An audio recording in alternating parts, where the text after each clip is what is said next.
UP में अब जाति न पूछिए न बताइए।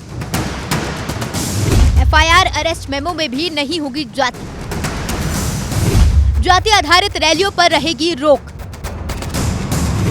जाति का महिमा मंडन किया तो नपेंगे।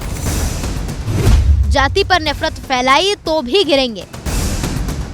जिस उत्तर प्रदेश में जाति के नाम सैकड़ों सियासी पार्टियां हैं, जिस उत्तर प्रदेश में पंचायत चुनाव से लेकर पीएम-सीएम के चुनाव तक जाति का बोलबाला है, जिस उत्तर प्रदेश में जाति के नाम पर ही बड़ी बड़ी सियासी पार्टियों के दिन दुने रात चौगने हो रहे हैं, जिस उत्तर प्रदेश में अपराध और अपराधी भी जातियों में बटे हैं, उस उत्तर प्रदेश में अब जाति बताने पर रोक लग गई है। दरअसल इलाहाबाद हाईकोर्ट के आदेश का पालन करते हुए उत्तर प्रदेश के मुख्य सचिव ने निर्देश जारी किए हैं कि कानूनी दस्तावेज, पुलिस रिकॉर्ड्स और सार्वजनिक स्थानों पर अब जाति का उल्लेख नहीं किया जाएगा। जाति आधारित रैलियां या कार्यक्रम पर भी पूरी तरह से रोक रहेगी और सोशल मीडिया, इंटरनेट पर जाति का महिमा मंडन या नफरत फैलाने वाले कंटेंट के खिलाफ आईटी एक्ट के तहत कार्रवाई की जाएगी। गाड़ियों पर जाति बता के स्टिकर पर भी पाबंदी होगी। दरअसल इलाहाबाद हाईकोर्ट के जस्टिस विनोद दिवाकर की एकल पीठ ने 19 सितंबर 2025 को एक शराब तस्करी मामले में सुनवाई के दौरान यह ऐतिहासिक फैसला सुनाया। याचिकाकर्ता प्रवीण छेत्री ने अपनी गिरफ्तारी के दौरान एफआईआर और जब्ती मेमो में अपनी जाति का उल्लेख करने पर आपत्ति जताई थी।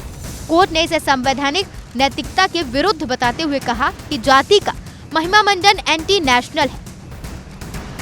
कोर्ट ने उत्तर प्रदेश सरकार को तत्काल प्रभाव से पुलिस दस्तावेजीकरण प्रक्रियाओं में बदलाव करने के आदेश दिए थे, जिनमें अभियुक्तों, मुखबिरों और गवाहों की जाति से संबंधित सभी कॉलम और प्रविष्टियां हटाने का स्पष्ट निर्देश शामिल है। कोर्ट ने डीजीपी के हलफनामे में दिए गए तर्कों को खारिज करते हुए कहा कि फिंगरप्रिंट, आधार, मोबाइल नंबर और माता पिता के विवरण जैसे आधुनिक साधनों से जाति आधारित पहचान की कोई जरूरत नहीं है। डिप्टी सीएम केशव प्रसाद मौर्य और योगी सरकार में मंत्री असीम अरुण ने योगी सरकार के इस फैसले का स्वागत किया है। को लेकर के जो गाड़ियों पे जातियां लिखी जाती है उस पर एक नहीं, जो माननीय न्यायालय ने आदेश दिया है, उत्तर प्रदेश सरकार ने उसके अनुपालन का आदेश दिया। मैं हाईकोर्ट के इस फैसले का हृदय से स्वागत करता हूं और जो उत्तर प्रदेश सरकार ने उस क्रम में आदेश जारी किया है वो उसका भी स्वागत करता हूं।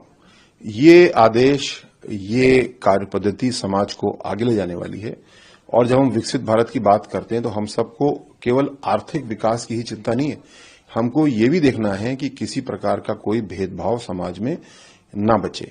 जो हाईकोर्ट ने स्पष्ट रूप से कहा है, जैसे कि पुलिस के रिकॉर्ड में जाति वाला कॉलम भी, यानी किसी गवाह की बात हो रही है, वादी की, तो जगह जगह पे जाति का कॉलम बना हुआ है। उसकी जरूरत ही नहीं है, उसको होना नहीं चाहिए और ये स्वागत योग्य है कि उसको हटाया जाए।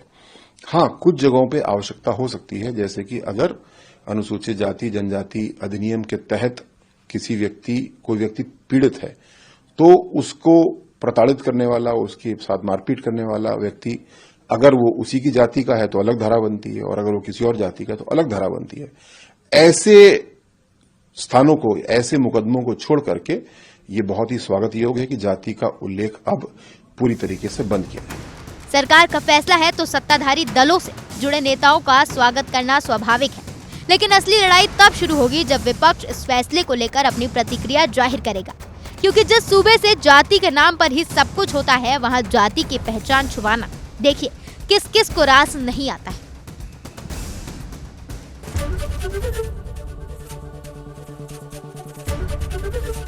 एबीपी गंगा, खबर आपकी, जुबान आपकी।